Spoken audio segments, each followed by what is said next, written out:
Hello friends, आप सब कैसे हैं। तो फ्रेंड्स,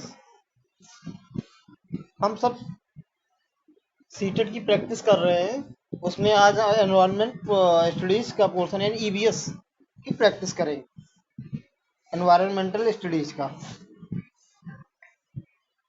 दोस्तों, सीटेट की परीक्षा आपकी जो ऑनलाइन पिछले वर्ष संपन्न हुई है 6 जनवरी 2021 22 की परीक्षा थी। वह पेपर आज हम आप सभी के सामने लेकर आए हैं। तो फ्रेंड्स,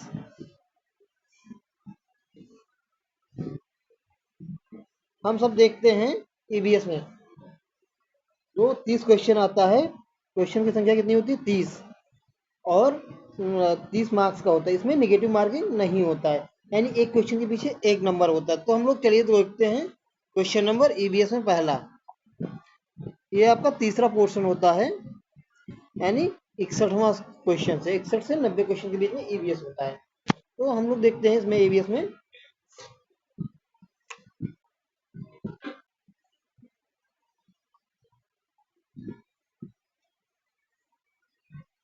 मड़गांव से नागरकोइल के बीच की दूरी लगभग 1134 किलोमीटर है। यह इस दूरी को कोई रेलगाड़ी 21 घंटे में तय करती है। तो इन दोनों शहरों के रेलवे स्टेशनों के बीच रेलगाड़ी की औसत चाल प्रति मीटर सेकंड में क्या होगी? मतलब क्या है? ऑप्शन आपका दिया है 15 मीटर पर सेकंड, 27, 30, 54 ये दिया है। तो फ्रेंड्स, हम लोग जानते हैं इसमें पूछा क्या है? औसत चाल। औसत चाल का फार्मूला क्या होता है? कुल दूरी बटे कुल समय। तो दूरी यहाँ ले लेते हैं, कितना है दूरी आपकी? लिख देता हूँ फार्मूला, एक बार लिख देता हूँ आपके सामने। दूरी कुल बटे समय। तो फ्रेंड्स, कितना दूरी दिया है? 1134 किलोमीटर। तो हमने इसका बराबर लगाया, लिखा गया 1134 किलोमीटर हो गया। फिर बटे समय क्या हो गया? समय कितना ले रहा है? 21 घंटे। तो 21 से हम 1134 में भाग करेंगे, कितना आएगा फ्रेंड्स? 54 आ जाएगा, क्योंकि 21 पंचे 105 होता है। और यहाँ बचेगा 9, सॉरी 8 बचेगा। 8 और 4 21 चौका 84। ये 54 किलोमीटर प्रति घंटे के हिसाब से चलते। लेकिन पूछा क्या सवाल में आपके? मीटर प्रति सेकंड में। किसने पूछा फ्रेंड्स? मीटर प्रति सेकंड में। तो हम 54 को मीटर प्रति सेकंड में बदलने के लिए क्या करेंगे? 5/18 से गुणा कर देंगे। किससे? 5/18 से गुणा कर देंगे। तो 18 कम 18 ત્યાં 54। अब 3 का गुणा 5 सेकंड में कितना आएगा फ्रेंड्स? 15 मीटर पर सेकंड। तो यानी ऑप्शन पहला आपका सही हो जाएगा। ऑप्शन फर्स्ट आपका विकल्प सही हो गया। ठीक है, इसका आंसर ये हो गया। फिर अगला क्वेश्चन हम लोग देखते हैं, क्वेश्चन नंबर 62। उसमें दिया हुआ है, एक बार क्वेश्चन आप लोग देख लीजिए पहले। कोई छात्र ए पर है और बी पर पहुंचना चाहता है, इसलिए वह पहले ओ पर जाता है, जो ठीक ए के ठीक उत्तर में 90 मीटर दूरी पर है। इसके कितना दूरी पे है? 90 मीटर की दूरी पर है। यहाँ पे दिया ए के ठीक उत्तर में। फिर वह ओ से बी पर ठीक पश्चिम में 120 मीटर की दूरी पहुंचता है। ए की बी से कम दूरी बी की अपेक्षा सापेक्ष ए की दिशा क्रमशः क्या होगी? मतलब ये व बी के बीच की दूरी निकालना है, बी के सापेक्ष ए की दिशा भी ज्ञात करना है कि बी से किस दिशा में पड़ेगा और ए और बी के बीच की दूरी क्या होगी। तो फ्रेंड्स, मान लीजिए कोई पॉइंट है आपका, एक ट्रायंगल बनाता हूं आप सभी के लिए।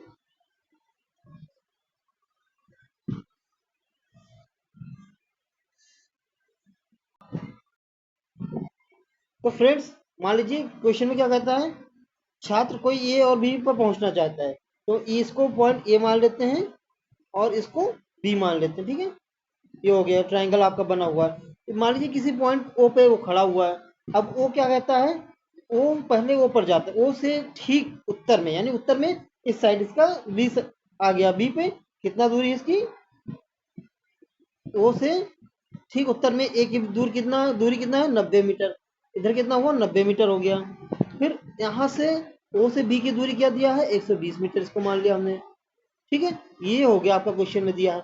अब यहाँ पे देख रहे होंगे ये लंब है और ये आधार है, ये कर्ण बनाए यानी पाइथागोरस थ्योरम होगा। पाइथागोरस थ्योरम का फॉर्मूला क्या होता है, कर्ण का स्क्वायर बराबर, यहाँ लिख देता हूँ आपको, कर्ण का स्क्वायर बराबर लंब का स्क्वायर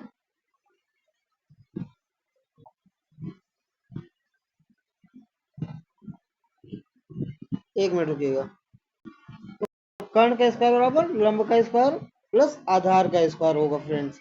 एक मिनट इसको छोटा कर लेता हूँ, एल का स्क्वायर प्लस ए का स्क्वायर, ये हो गया।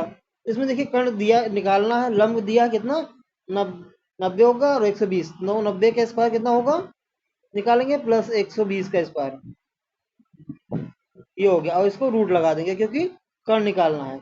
इसको सॉल्व करेंगे फ्रेंड्स, तो क्या आएगा आपका 90 का स्क्वायर कितना होगा 8100, 120 का स्क्वायर 14200, 400, तो इसको जोड़ेंगे कितना आएगा आपका 22,500, टोटल कितना आया 22,500, इसको सॉल्व हो गया। इसको जब आप सॉल्व निकालेंगे तो कितना आएगा 150, इसका मीटर कितना आएगा 150 आंसर आएगा यहाँ पे। ठीक है, तो हम लोगों ने देखा कितना आंसर इसका 150 है। अब देखते हैं विकल्प में 150 नहीं दिया हुआ है, यानी आपका आंसर क्या होगा, थर्ड आंसर सही हो जाएगा।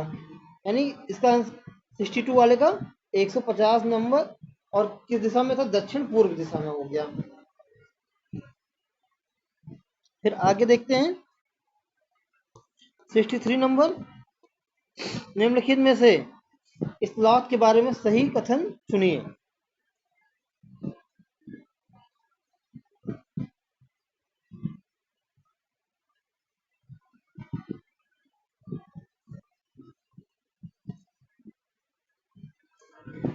तो स्लॉथ के बारे में क्या क्या दिया हुआ है, एक मिनट देखता हूँ।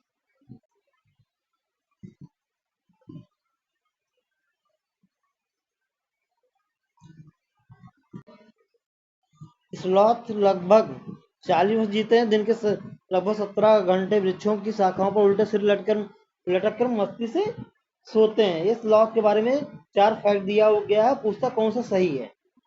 तो फिर हम आगे लोग देखते हैं, इसको आगे छोड़ देते हैं, ये तो सही है फिलहाल। आगे देखते हैं, लगभग स्लॉथ 10 वर्ष जीते हैं, ये गलत है, क्योंकि लगभग स्लॉथ जो 40 वर्ष जीता है और उल्टा लटकता है पेड़ पे, और 20 घंटे वृक्षों पे नहीं लटकता, ये क्या है गलत है, 17 से 18 घंटे ही लटकते हैं, तो यही सही है। लगभग 17 वर्ष जीते हैं और 20 घंटे वृक्ष के नीचे सोते हैं, ये भी नीचे नहीं सोते हैं। लगभग स्लॉथ लगभग 40 वर्ष जीते हैं, लगभग 20 घंटे वृक्ष की शाखा से लटक कर सोते हैं, जिस वृक्ष पर रहते हैं उसी के पत्ते खाते हैं, पलते हैं, खाकर पलते हैं, तो ये नहीं है, क्योंकि स्लॉथ जिस पेड़ पर रहता है उसी के पत्ते खाता है, उल्टा लटक कर, दिखने में तो बंदर जैसा होता है और ये उल्टा लटक कर सोता है, और ये 40 वर्ष तक का जीता है। ऑप्शन एक फर्स्ट ऑप्शन आपका सही है, फर्स्ट ऑप्शन आपका ये इसका विकल्प सही हो गया। फिर आगे हम लोग देखते हैं 64 में, सर्दियों में ऊनी वस्त्र हमें गर्म रखते, ऊन के उष्मारोधी होने का कारण क्या है। क्वेश्चन है, बहुत अच्छा क्वेश्चन है आप लोगों के लिए। सर्दियों में ऊनी वस्त्र हमें गर्म रखते हैं, ऊन के उष्मारोधी होने का कारण क्या है, यानी कारण है। तो 4 विकल्प दिया, उसमें से निकालना है कौन सा कारण है। तो हम लोग देखते हैं, ऊनी रेसे आपस में कसकर जुड़े हुए हैं, ठंडी हवा को गुजरने नहीं देते। ऊनी रेसों के बीच वायु फंसी ट्रैप होती है, जो वायु उष्मा रोधी है। ऊनी रेसे मोटे होते हैं, बाहरी उष्मा को नियंत्रित करते हैं। ऊनी रेसे मोटे होते हैं तथा और ठंडी हवा को गुजरने नहीं देते। तो इसमें देखना विकल्प कौन सा सही है, ये आपका ऊनी रेसे के बारे में दिया, क्वेश्चन नंबर 64 है। ठीक, तो इसका आंसर क्या हो जाएगा, ऊनी रेसों के बीच वायु फंसी होती है और वायु उष्मा रोधी होती है, क्योंकि वायु जो है उष्मा रोधी होती है, और जो वो क्या बोलते हैं, वायु इसके बीच से निकल नहीं पाती है, इसलिए ऑप्शन भी सही हो जाएगा इसमें आपका।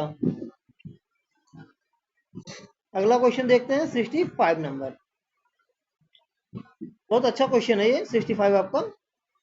देखते हैं, कक्षा 5 कि पाठ्य पुस्तक में छपे गोलकुंडा किले के मानचित्र में 1 सेंटीमीटर जमीन पर 110 मीटर की दूरी तय को दर्शाता है। ये आपकी कक्षा 5 की एनसीईआरटी में दिया है गोलकुंडा वाली पाठ में। और इस मानचित्र में फतेह दरवाजे और बंजारा दरवाजे के बीच की दूरी 14.2 सेंटीमीटर है। जमीन पर इन दोनों दरवाजों के बीच से कम दूरी क्या होगी, ये चीज है। तो क्या कहता है कि 1 सेंटीमीटर पर क्या कितना दिखाता है, 1 सेंटीमीटर बराबर 110 दिखाता है, 110 मीटर। तो कहता है 14.2 सेंटीमीटर है, यानी 1 सेंटीमीटर कितनी दूरी हुई, 110।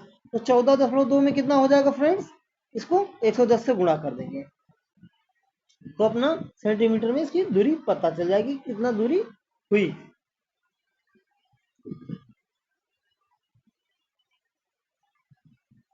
तो इसको गुणा करेंगे कितना आएगा, कितना आया फ्रेंड्स, 1562 मीटर आ गया आपका। अब इसको हमें किलोमीटर में बदलना है, क्योंकि आपका आंसर जो विकल्प में दिया है किलोमीटर में ही दिया है। तो इसको किलोमीटर में बदलने के लिए क्या करेंगे, 1000 से हम भाग करेंगे। किससे भाग करेंगे, 1000 से भाग करेंगे किलोमीटर में बदलने के लिए। तो 3 जीरो से 3 जीरो कट गया और यहाँ पे दशमलव लग गया, यानी कितना दूरी होगी इसमें, देखिए 1.562 यानी 1.562 किलोमीटर के बीच की दूरी वो दर्शाता है। तो आपका विकल्प नंबर कौन सा हो जाएगा, थर्ड आंसर हो गया आपका। क्वेश्चन नंबर 66 देखते हैं। 3 राज्यों का ऐसा समूह जिनके किनारे पर अरब सागर है, जिनके किनारे पर अरब सागर है, ऐसा कौन सा राज्य है जिनके किनारे पर अरब सागर होता है। तो ऑप्शन देखते हैं इसमें से हम लोग, केरल, कर्नाटक, महाराष्ट्र, ये आपका यही सही हो जाएगा। केरल, कर्नाटक, महाराष्ट्र के किनारे ही अरब सागर बसा हुआ है, यानी ये 3 राज्य जो भारत के हैं अरब सागर के किनारे बसे हुए हैं। आगे देखते हैं क्वेश्चन नंबर 67, बहुत फेमस क्वेश्चन है। ये क्वेश्चन हर साल पेपर में आता है। आप लोग NCERT class 3rd 4th 5th पढ़ेंगे तो यहाँ से आपका ईवीएस लगभग सब पूरा कवर हो जाएगा, इसलिए आप सभी लोग पढ़ के जरूर जाइएगा एनसीईआरटी। तो फ्रेंड्स हम लोग देखते हैं कौन सा क्वेश्चन है, 67 नंबर। कौन सा है, 67 नंबर। तो दिया एक ऐसा नाच है जिसमें जमीन पर बांस की डंडी लेकर दो लोगों की जोड़ी आमने सामने बैठती है। ढोल की ताल पर डंडियों को जमीन पर पीटते हैं, जैसा ढोल बजाते हैं उसी के ताल पर डंडियों को जमीन पर पीटते हैं। और ताल के अनुसार डंडियों के बीच लोग एक कतार में खड़े होकर कूदते हैं। लोग जैसे डंडी किनारे किनारे बैठ के पीटते हैं और उसके बीच में लोग लाइन लगाकर कूदते हैं, डांस करते हैं और नाचते हैं। इस नाच का नाम तथा उस राज्य का नाम जहाँ के लोग इसे नाचते हैं क्रमशः क्या है। बहुत अच्छा क्वेश्चन है, फेमस क्वेश्चन है आपका। तो तोरंग मिजोरम, कुड़ुक झारखंड, झारखंड की भाषा क्या है, कुड़ुक भाषा है, ये याद रखिएगा।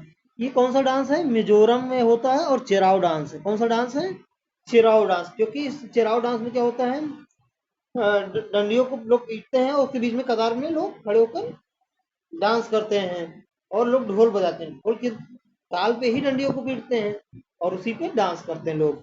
तो इसका आपका ऑप्शन हो जाएगा थर्ड ऑप्शन सही है। तो 68 क्वेश्चन देखते हैं। संसार की 5वीं और भारत की पहली महिला जिन्होंने माउंट एवरेस्ट की चोटी पर कदम रखा कौन सी थी, बछेंद्री पाल, सुनीता विलियम्स, कर्णम मल्लेश्वरी, संतोष यादव। तो सबसे पहले कौन गई थी, बछेंद्री पाल गई थी फ्रेंड्स। ये कब गई थी, 23 मई 1984 को, 23 मई 1984 को दुनिया की सबसे ऊंची चोटी माउंट एवरेस्ट पे इन्होंने अपना कदम रखा है। कब रखा, 23 मई 1984 को। फिर उसके बाद क्या है, और बछेंद्री पाल कहाँ की रहने वाली थी, मतलब इनका जन्म कहाँ हुआ था, उत्तराखंड में हुआ था। बछेंद्री पाल का जन्म उत्तराखंड में हुआ था।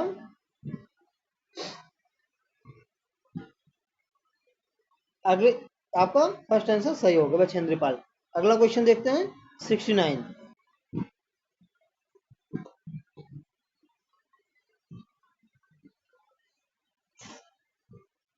प्रसिद्ध भारतीय त्योहारों होली और दीपावली के विषय में नीचे दिए गए कथनों में से कौन सा कथन सही है, उसको चुनना है।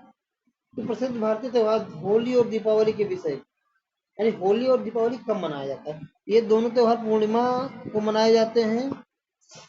ये क्वेश्चन 2019 में भी आ चुका है और रिपीट भी किया है 2022 में भी 6 जनवरी को। ये कई बार क्वेश्चन रिपीट हुआ है त्योहार से संबंधित। फिर दिया है ये दोनों त्योहार अमावस्या को मनाए जाते हैं। दीपावली पूर्णिमा को तथा होली अमावस्या को मनाई जाती है। ये भी गलत है आपका, क्योंकि दीपावली अमावस को मनाई जाती है तथा होली पूर्णिमा को मनाई जाती है, उल्टा लिखा हुआ है। और फिर यहाँ विकल्प कौन सा सही है? दीपावली अमावस्या को तथा होली पूर्णिमा को मनाई जाती है, ये आपका सही है। ठीक है फ्रेंड्स, यानी आपका विकल्प नंबर 4 सही है। फिर आगे देखते हैं 70 नंबर क्वेश्चन। पहले 70 नंबर क्वेश्चन देखते हैं क्या कहते हैं। रेगिस्तानी ओक के विषय में नीचे दिए कथनों पर विचार कीजिए। ये क्या क्या कथन दिया, पहले पढ़ते हैं। ठीक, यह वृक्ष लगभग किसी सामान्य कक्षा के कमरे की दीवार की ऊंचाई तक बढ़ता है। तो यानी ये सही है, यानी विकल्प ये सही है। यहाँ लिखते चलते हैं कौन सा विकल्प इकट्ठा हो जाएगा। यह वृक्ष अबू धाबी में पाया जाता है। रेगिस्तानी ओक, रेगिस्तानी ओक कहाँ पाया जाता है फ्रेंड्स? ऑस्ट्रेलिया में पाया जाता है, ना कि अबू धाबी में। तो ये विकल्प आपका गलत हो जाएगा, विकल्प सेकंड गलत हो गया। इस वृक्ष के तने में जल एकत्र होता है, भी बात सही है। स्थानीय लोगों को जब आवश्यकता होती है तो पाइप से जल निकाल कर पीते हैं, विकल्प बी भी सी सही है। विकल्प ए भी सही है और विकल्प सी भी सही है। फिर आगे बढ़ते हैं। इस वृक्ष की जड़ें वृक्ष की ऊंचाई की लगभग 30 गुनी गहराई तक जमीन में भीतर जाती हैं, जब तक जल तक ना पहुंच जाए। मतलब इतनी गहराई तक जाती है, जब तक वह जल तक नहीं पहुंच पाती है तब तक उसकी जल जमीन की गहराई तक पेड़ की जल जाती रहती है, और पेड़ की ऊंचाई की लगभग 30 गुना गहराई तक का जाती है। यानी इसका कहने का मतलब ये हुआ। तो ये भी विकल्प सही है आपका, यानी विकल्प डी भी सही है। फिर ई देखते हैं। इस वृक्ष की बहुत सी शाखाएं होते हैं जिन पर घने पत्ते लगते हैं। ऐसा कुछ नहीं है, क्योंकि इसमें घने पत्ते नहीं लगते हैं। तो ये विकल्प आपका गलत हो गया। तो पहला कौन कौन सा सही है? ये सही है, सी सही है और डी। विकल्प कौन कौन सा सही? ए सी डी। ये तो आपका पहले में ही है, यानी पहला विकल्प सही है, ए सी डी हो गया। फिर आगे देखते हैं।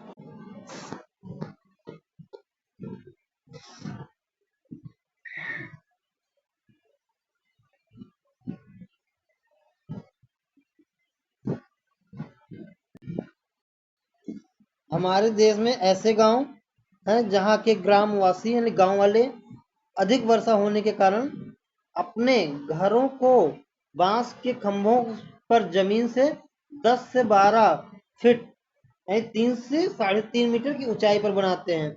इन घरों को अंदर से लकड़ी का ही बनाया जाता है। ये गांव कहाँ का होना चाहिए? तो फ्रेंड्स, ये भी क्वेश्चन काफी बार रिपीट हुआ है। जितनी बार सीटेट की परीक्षा हुई, कम से कम हमको खुद पता है कि 7 से 8 बार क्वेश्चन रिपीट हो चुका है। तो इसको ध्यान से पढ़िएगा। तो इसका विकल्प क्या हो जाएगा आंसर सही फ्रेंड्स? इसका आंसर क्या हो जाएगा? असम में, क्योंकि असम में वर्षा अधिक होती है, वहां पे बांस के खंभों पर घर बनाया जाता है, वो भी 10 से 12 फीट की ऊंचाई पर। कभी कभी 10 से 12 फीट की ऊंचाई दे देते हैं, कभी कभी 3.5 से 5.5 3 से 3.5 मीटर की ऊंचाई पर दे दिया जाता है ऑप्शन में। तो दोनों विकल्प याद रखिएगा, 10 से 12 फीट दिया हो या 3 मीटर से 3.5 मीटर तक की ऊंचाई दिया हो, वह क्या है? असम में ही घर बनता है, वो भी बांस के खंभों पे। तो फिर आगे देखते हैं 72 क्वेश्चन नंबर आ गया आपका टेपियोका। ये भी क्वेश्चन बहुत रिपीट हुआ है। हमारे देश के किस राज्य के शासित प्रदेश के अधिकांश सामान्य लोगों की नारियल डली हुई किसी भी करी के साथ उबला हुआ टेपियोका खाना अच्छा लगता है? अच्छा, टेपियोका कहाँ का भोजन है जिन लोगों को खाना अच्छा लगता है? तो केरल का। ये आपने पढ़ा है, नारियल के तेल में डली हुई करी, इसे टेपियोका कहते हैं। वहाँ केरल के लोगों को ये बहुत पसंदीदा भोजन है, वहाँ के लोग इसको खाते हैं। टेपियोका का कई जगह पे क्या कहते हैं? साबूदाना टेपियोका साबूदाना या टेपियोका ग्लोबुल्स के नाम से भी जाना जाता है। टेपियोका जो है कसावा की जड़ों से निकाला जाता है, कसावा के जड़ से निकाला जाता है। कसावा स्टार्च को टेपियोका कहा जाता है, जो कसावा स्टार्च है उसे टेपियोका कहा जाता है। तो फ्रेंड्स आगे देखते हैं, इसमें आपका विकल्प 4th ये सही हो गया। फिर आगे देखते हैं कौन सा क्वेश्चन नंबर 73। बिहार राज्य के लोगों के लिए मधुमक्खी पालन की प्रक्रिया शुरू करने की सर्वोत्तम समय क्या होती है? बिहार में जो मधुमक्खी पालन होता है मधुबनी में, तो वहां पे मधुमक्खी पालन का समय क्या है, किस समय से किस समय तक का सबसे अच्छा माना जाता है? तो अक्टूबर से सितंबर तक का, अक्टूबर से दिसंबर तक का, अप्रैल से सितंबर तक का, मार्च से जून तक का, जनवरी से मार्च तक का। तो बिहार में मधुमक्खी का पालन जो होता है सबसे अच्छा समय कब माना जाता है? अक्टूबर से दिसंबर तक का। अच्छा बताइए, मधुमक्खी का वैज्ञानिक नाम क्या है? Apis indica. आप लोग जानते रहिएगा, मान लीजिए पूछ सकता है इसमें, नहीं तो टीटी में अधिकतर पूछता है। एपिस इंडिका मधुमक्खी का वैज्ञानिक नाम एपिस इंडिका है।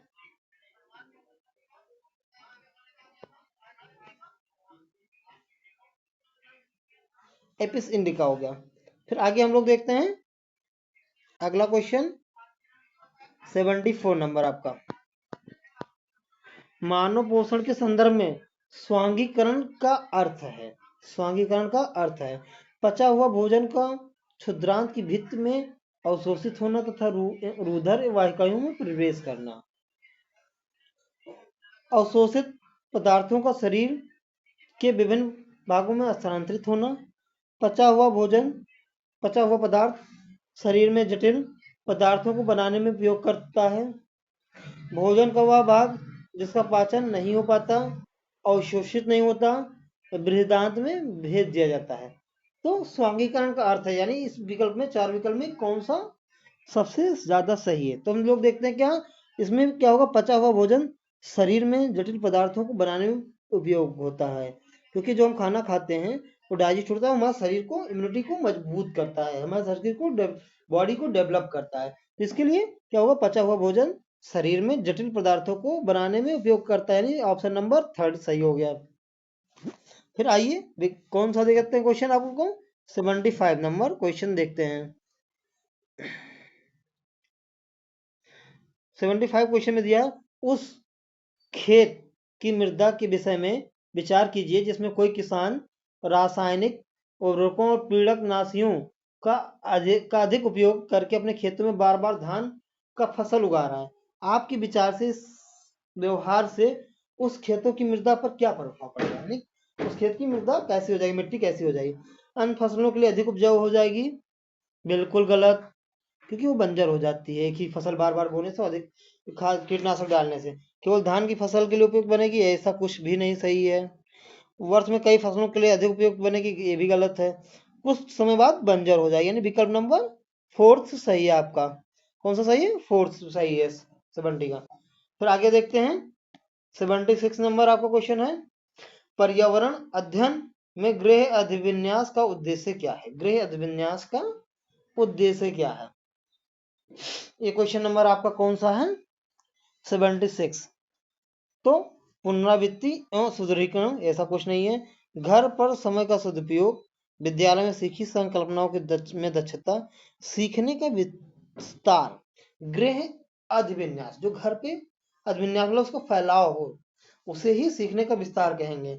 जैसे आपका मान देख लीजिए, पर्यावरण में गृह अधिविन्यास का मतलब यह होता है कि सीखने का विस्तार, सीखने का विस्तार हो गया। पर्यावरण अध्ययन का उद्देश्य जो होता है, एक ऐसी दुनिया का विस्तार करना है जिसमें व्यक्ति पर्यावरण और उसके साथ जुड़ी समस्याओं, जो आसपास की पर्यावरण है उससे जुड़ी समस्याओं के बारे में जानते हैं, उस समस्याओं और उसके भविष्य में रोकथाम, जैसे फ्यूचर में उसको रोकथाम के लिए व्यवस्था बनाए, अपना सिस्टम बनाए कि इसको कैसे रोका जा सकता है, उसका समाधान कैसे निकाला जाता है। सब ग्रुप वाइज सामूहिक रूप से ऐसा काम करते हैं। शिक्षा के माध्यम से पर्यावरण का ज्ञान जो है आपका नॉलेज, जीवन के विकास में एक अच्छा साधन माना जाता है।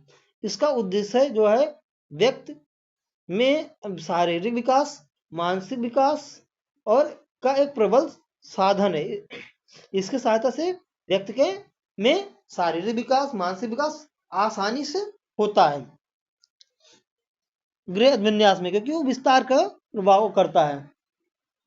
इसका उद्देश्य जो है व्यक्ति के अंदर शारीरिक विकास, मानसिक विकास और सामाजिक, सांस्कृतिक और आध्यात्मिक बुद्धि और परिपक्वता का लाना होता है, बच्चों को मेच्योर बनाना होता है, ये कह सकते हैं। फिर अगला क्वेश्चन हम लोग देखते हैं 77 नंबर।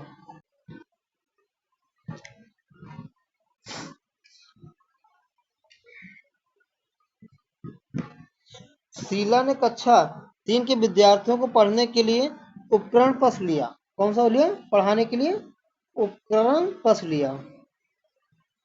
इनमें से कौन सा प्रकरण उनके अधिगम के विस्तार के लिए लाभदायक हो गया? किसी कविता के स्थानिक पशुओं का नाम का उच्चारण कराना, उच्चारण रटन विद्या हो जाएगी, इसलिए सही नहीं है। प्राणी उद्यान के पशुओं तथा स्थानीय पशुओं के चित्रों को देखना, चित्र देख के ही बच्चा नहीं सीख सकता, इसलिए ज्यादा सही नहीं होगा अभी। प्राणी उद्यान में पशुओं जानवरों को देखना, पशुओं के चित्रों के कट आउट देखना, ये भी गलत है, चित्र देख के ही कुछ नहीं होगा, क्योंकि प्राणी उद्यान में पशुओं जानवरों को देखना यानी उसको जू में ले जाना और उसको वहां पे उपस्थित सभी जानवरों को दिखाना और उनके बारे में चर्चा करना। इससे क्या वो बहुत अच्छे से समझ पाएगा, कि सीख पाएगा कि क्या कौन सा जानवर है, कैसा होता है, ये क्या करता है। तो ये बच्चों के लिए अधिक लाभदायी होगा उनके विकास में। और बच्चे क्या होंगे? जानवरों के प्रति संवेदनशील होंगे, बच्चों के अंदर संवेदनशीलता आएगी और वो डाटा को कलेक्ट करने में समझ करेंगे आसानी से।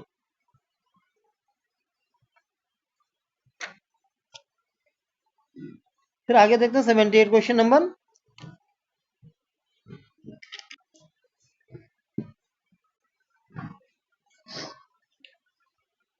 जल से संबंधित त्योहारों को समुदायों द्वारा मनाने को ज्ञात करने के लिए सर्वाधिक उपयुक्त युक्त कौन सी है? तो जल से संबंधित त्योहारों को तो सहपाठी द्वारा सीखना, समुदायों के त्योहारों की वीडियो देखना, परिवार तथा समुदायों में बुजुर्गों से बातचीत करना, शिक्षक से चर्चा करना। तो क्या है इसका विकल्प कौन सा सही होगा? परिवार तथा समुदायों में बुजुर्गों से बातचीत करना। परिवार में तथा समुदाय में बुजुर्गों से बातचीत करने से फायदा क्या होगा? त्योहार के बारे में जानेंगे, उसको कि कैसे मनाया जाता है और उसको अच्छे तरीके से त्योहार मनाने में उनका होगा। जैसे उनको एक पर्याप्त अनुभव मिलेगा बुजुर्गों से, क्योंकि बुजुर्ग के पास एक अच्छा अनुभव होता है, वो अपने छोट समाज में, समुदाय में उस अनुभव को साझा करेंगे, परिवार को साझा करेंगे, तो क्या होगा? वो एक अच्छे तरीके से त्योहार मनाया जा सकेगा। जैसे हिंदू धर्म के दो प्रमुख त्योहार ले लेते हैं, मान लीजिए कौन कौन सा? गंगा दशहरा और निर्जला एकादशी, जो भी जल से संबंधित है। निर्जला एकादशी जो है आपका, पर देश भर में लोग जल का दान करते हैं। क्या करते हैं? जल का दान करते हैं। जो ज्येष्ठ माह यानी ज्येष्ठ माह में शुक्ल पक्ष की दशमी पर गंगा दशहरा त्योहार मनाया जाता है।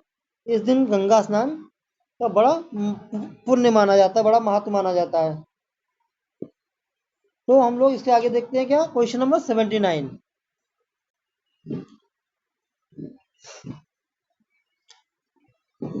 कक्षा 1-2 में पर्यावरण अध्ययन की कोई पाठ्य पुस्तक क्यों नहीं है? बहुत अच्छा क्वेश्चन है ये आप सभी के लिए। पर्यावरण अध्ययन की प्रक्रिया कौशल शिक्षक की हैंडबुक में सुझाव दिए गए खेलों द्वारा पढ़ाए जाते हैं।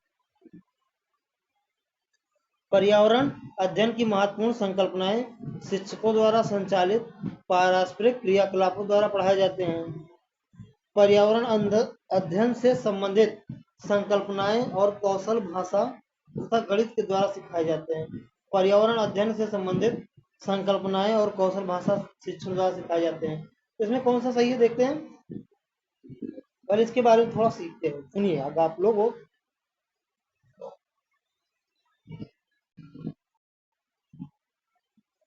तो आपका इसमें क्या हो जाएगा? थर्ड ऑप्शन, क्योंकि थर्ड ऑप्शन इसलिए सही हो जाएगा, पर्यावरण अध्ययन से संबंधित संकल्पनाएं और कौशल विकास तथा गणित के द्वारा सिखाए जाते हैं, क्योंकि भाषा कौशल की सहायता से पर्यावरण की पुस्तक में, मतलब पर्यावरण की पुस्तक नहीं होती है, बल्कि भाषा की पुस्तक में ही पर्यावरण से संबंधित जो फैक्ट होते हैं, जानकारी होती है, उस बुक में डाल दिया जाता है, प्रत्यक्ष अप्रत्यक्ष रूप में समाहित कर दिया जाता है, डायरेक्ट इनडायरेक्टली। तो बच्चा उसको चित्रों के माध्यम से देखेगा, पढ़ेगा, क्योंकि उसको चित्र वगैरह वाली बुक ज़्यादा अट्रैक्ट लगती है, उसको ज़्यादा पसंद आती है। फिर आगे देखते हैं इसमें क्या गणित के द्वारा सिखाए जाते हैं। तो गणित में हम लोग क्या कार्यानुभव और स्वास्थ्य की शिक्षा अपने परिवार की विस्तृत जानकारी के माध्यम से इसमें सिखा सकते हैं। तो ये आपका कौन सा हो जाएगा, थर्ड ऑप्शन हो जाएगा, ये विकल्प नंबर सी सही है। कौन सा क्वेश्चन था आपका 79 क्वेश्चन। फिर 80 क्वेश्चन पे आते हैं। निम्नलिखित में से कौन सा सामाजिक सांस्कृतिक वातावरण का उदाहरण। तो इसमें से बहुत आसान क्वेश्चन है, हमको लगता है सबको आता होगा। जल, ऐसा तो है नहीं। जंगल, स्मारक, समुदाय। तो समुदाय हो गया, एक समुदाय से ही समाज का निर्माण होता है, और समाज में ही संस्कृति होती है, तो समुदाय से ही सामाजिक सांस्कृतिक वातावरण का उदाहरण बनेगा। यानी आपका fourth number is right option. 81 number question चलते हैं। 81 नंबर, नेक्स्ट क्वेश्चन 81। पर्यावरण अध्ययन की संकल्पनाओं को प्राथमिक स्तर पर प्रस्तुत करने का उपागम ऐसा है कि विद्यार्थियों को भोजन, आश्रय इत्यादि के विषय में ज्ञात करने के लिए अपने परिवार और समुदायों के सदस्यों से परामर्श लेना पड़ता है। इसका कारण क्या है? विद्यार्थी अपने परिवार और समुदायों के सदस्यों के निकट है, हो गया। परिवार और समुदाय भोजन, आश्रय इत्यादि के संबंध में अधिक जानकारी रखते हैं। अधिगम को प्राथमिक स्रोत विद्यार्थियों की सामाजिक सांस्कृतिक पृष्ठभूमि है। पियाजे के मनोवैज्ञानिक नियम सीखने के सामाजिक अन्योन्य क्रिया पर आधारित है। तो ये क्वेश्चन हो गया आपका। तो इसका विकल्प क्या होगा 81 का आपका, कौन सा हो जाएगा? थर्ड ऑप्शन, अधिगम की प्राथमिक स्रोत विद्यार्थियों की सामाजिक सांस्कृतिक पृष्ठभूमि। तो पर्यावरण अध्ययन की संकल्पनाओं का हो गया क्या, प्राथमिक स्तर पर ये पृष्ठभूमि है कि विद्यार्थियों को, जो छात्र होते हैं, उनको भोजन, आश्रय इत्यादि के विषय में ज्ञात करने के लिए अपने परिवार और समुदाय के सदस्यों से जानकारी लेना पड़ता है, क्योंकि अधिगम का प्राथमिक जो है स्रोत विद्यार्थियों की सामाजिक सांस्कृतिक पृष्ठभूमि है। बच्चों की क्या है, प्राथमिक स्रोत की, अध्ययन की प्राथमिक स्रोत की जानकारी कहाँ से लेते हैं? प्राथमिक में क्या, यानी अपने माता पिता से, परिवार से, समुदाय से, समाज से, सांस्कृतिक पृष्ठभूमि से। पर्यावरण में शिक्षा निरंतर चलने वाली प्रक्रिया है। प्राथमिक स्तर जो है पर शिक्षा अत्यंत आवश्यक होती है। बच्चों को प्राकृतिक, सामाजिक व सांस्कृतिक वातावरण के बीच संबंधों का जानकारी लेने के लिए और उन्हें समझने के लिए प्रशिक्षित करना चाहिए। अवलोकन और चित्रों के आधार पर, यानी चित्रों को अवलोकन कराएं, उनको दिखाएं, उसके आधार पर उनके समझ को विकसित करने का अनुभव भी देना चाहिए। यानी थर्ड ऑप्शन ही राइट ऑप्शन हो गया आपका क्वेश्चन नंबर 81। 82 देखते हैं।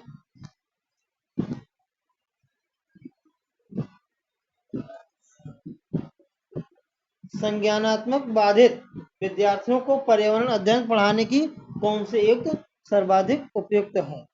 कक्षा में मिश्रित सहपाठी समूह बनाएं, पढ़ाने के लिए श्रव्य पाठों का अधिक विकास करें, कार्यों को भागों में बांटें और पृथक रूप से भागों को पूरा करें, स्पर्शी शिक्षण, अधिगम सामग्रियों का अधिक उपयोग करें। तो इसमें कौन सा अच्छी होगी संज्ञानात्मक बाधित विद्यार्थियों को?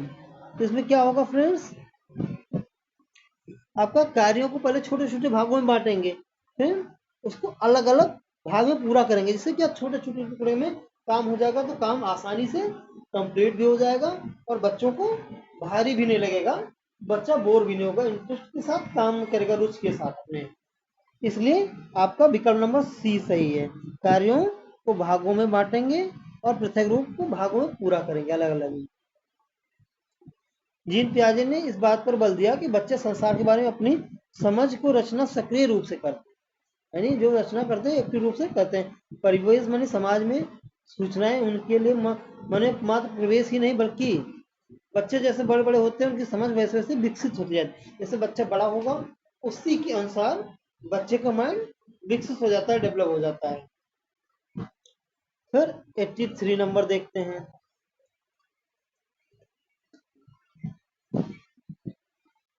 पाठ योजना में एबीएस की विषय वस्तु के विश्लेषण हेतु निम्न में से कौन सा आवश्यक चरण? सामग्री के उद्देश्यों का गठन, सामग्री को सिखाने तथा संसाधनों की पहचान करना,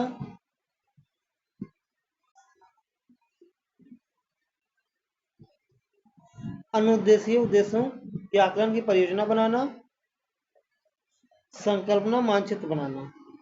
तो क्या होगा? संकल्पना मानचित्र बनाना, क्योंकि मानचित्र के माध्यम से बच्चे को पूरा प्लान, लेसन प्लान अपना पूरा समझा सकते हैं।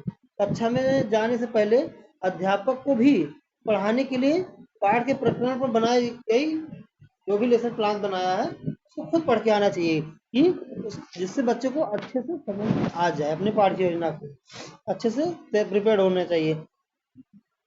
सामग्री के उद्देश्यों का गठन इसलिए किया जाता है कि इसमें पढ़ाई जाने के लिए पाठ का शीर्षक होगा, कक्षा होगा, क्लास होगा कि कौन सा क्लास है, अवधि कितनी देर पढ़ाएंगे, विषय होगा कौन सा टॉपिक पढ़ा रहे हैं, प्रकरण भी रहेगा, ये सब हो गया।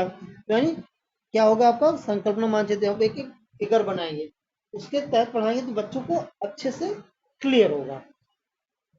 फिर अगला क्वेश्चन देखते हैं 84 नंबर।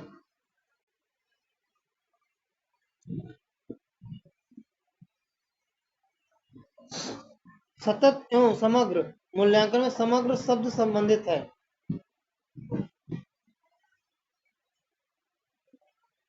तो संज्ञानात्मक स्तर से, पाठचर्या क्रियाकलाप से, समग्र विकास से, शैक्षिक क्षेत्र से। तो क्या हो जाएगा फ्रेंड्स?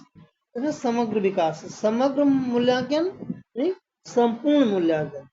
तो संपूर्ण मूल्यांकन यानी समग्र विकास, समग्र विकास होगा यानी पूरा विकास होगा, तभी पूरा मूल्यांकन करेंगे।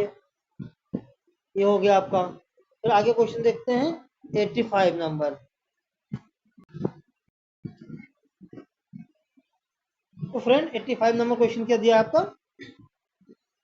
पर्यावरण अध्ययन के सीखने का आकलन का एक उदाहरण कौन सा है? मतलब कोई एक उदाहरण देखना है चारों विकल्प में कि सीखने का आकलन किस उदाहरण के तहत करते हैं।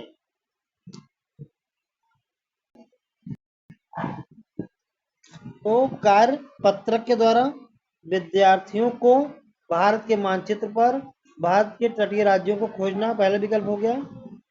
विद्यार्थियों को अगले स्तर में भेजने के लिए वार्षिक परीक्षाएं लेना। पहली बात तो वार्षिक परीक्षा क्या होगा आपका? नेगेटिव टैग वर्ड, इसलिए ये विकल्प खत्म, कट गया।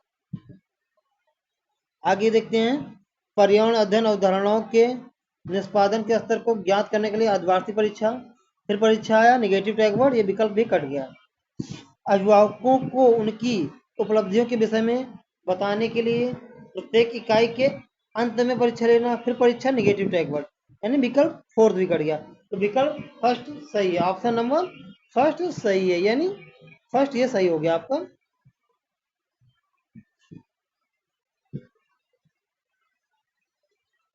आपका कौन सा विकल्प सही है?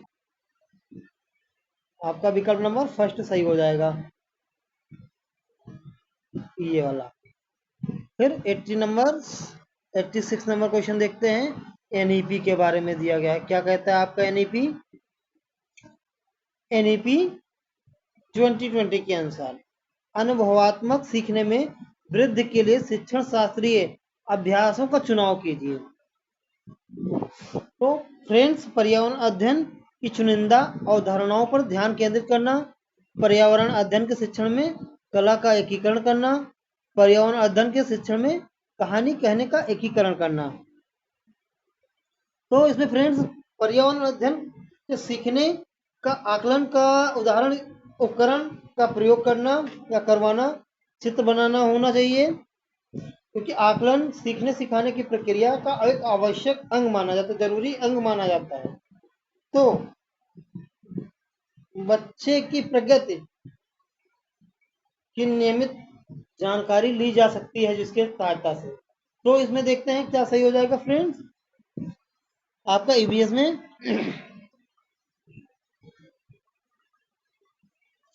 कौन सा विकल्प सही होगा? तो फ्रेंड्स इसमें केवल ये दिया है क्योंकि चुनिंदा उदाहरणों पर, क्योंकि चुनिंदा नहीं होगा, फिक्स नहीं हो सकता इसमें, इसलिए विकल्प आपका पहला गलत हो गया आपका। इसमें एक मिनट रफ कर देता हूं।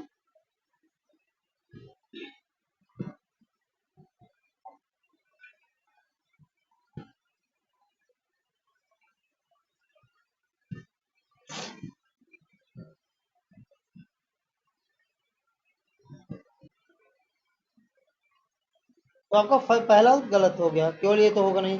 पर्यावरण अध्ययन के लिए शिक्षण में कला का एकीकरण करना विकल्प भी सही है।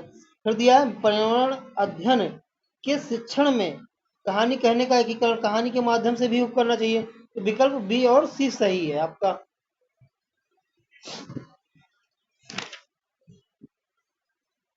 फिर आगे देखते हैं कौन सा क्वेश्चन, 87 नंबर। 87 का क्वेश्चन कह रहा है आपका, एक प्राणी उद्यान में जाने पर, मतलब प्राणी उद्यान जू में जाने पर, ठीक है, तो पर्यावरण अध्ययन की शिक्षिका ने अपने विद्यार्थियों से प्राणी उद्यान के जानवरों को खाने की आदतों, उनके देश, बाहरी लक्षणों जैसे आकार, रंग, बाल इत्यादि को खोजने के लिए कहा। इस क्रियाकलाप के द्वारा वह किन प्रक्रिया कौशलों को विकसित कर रही है? तो फ्रेंड्स इसमें क्या होगा, अवलोकन, प्रश्न पूछना, संवाद प्रयोग करना, अवलोकन, प्रश्न पूछना, वर्गीकरण, मापन, संवाद, अवलोकन, प्रश्न पूछना, संवेदनशीलता और संवाद। तो प्रश्न पूछना, अवलोकन, संवेदनशीलता, प्रयोग करना। तो इसमें क्या फ्रेंड, अवलोकन सही हो जाएगा, क्योंकि चित्रों को देखेंगे, जानवरों को उनके बारे में जानेंगे तो उसको अवलोकन करेंगे। तो जो भी नहीं जान पाएगा बच्चा प्रश्न भी करेगा, जब प्रश्न करेगा तो उसके बारे में जानकारी उसको मिलेगी, टीचर बताएगा। फिर उनको जानवरों के प्रति संवेदनशीलता भी आएगी और एक संवाद भी होगा, यानी विकल्प आपका थर्ड सही हो जाएगा। आप लोग देख रहे हैं ईवीएस को कितना आसानी से एक एक विकल्प को डिस्कस करते हुए, एक एक विकल्प का पोस्टमार्टम करते हुए प्रैक्टिस कर रहे हैं कि आप लोगों का रिजल्ट बेहतर हो। कम से कम 125 नंबर प्लस आना चाहिए आप लोगों का। तो फ्रेंड्स आगे देखते हैं, प्रैक्टिस करेंगे तभी 125 प्लस आएगा, बिना प्रैक्टिस के आपका नहीं होने वाला है। इसलिए बार बार प्रैक्टिस कीजिए, एक बार नहीं। मान लीजिए एक बार आपने प्रैक्टिस कर लिया बुक से या वीडियो देख लिया, तो ये मत सोचिए कि हमने ये टॉपिक प्रैक्टिस कर लिया, आज का पेपर को हमने कवर कर लिया। उसको कम से कम जब तक परीक्षा नहीं हो जाती तब तक कई बार प्रैक्टिस करने का प्रयास कीजिए, जिससे आपका क्वेश्चन वहां देखने के बाद तुरंत टिक कर सकें, सोचना ना पड़े इसका विकल्प क्या सही होगा क्या नहीं सही होगा। तो फ्रेंड्स आगे देखते हैं 88 नंबर, प्राथमिक स्तर पर पर्यावरण की थीम कौन सी है? जल, मौसम, सामग्री, जानवर। तो जानवर तो फ्रेंड्स उप थीम हो गई, सामग्री कोई थीम ही नहीं है, मौसम भी कोई नहीं है, जल आपका पहला ऑप्शन सही हो जाएगा, कौन सा, जल। पर्यावरण अध्ययन की कौन सी थीम है? जल, ये सही हो गया। फिर आगे आते हैं 89 क्वेश्चन,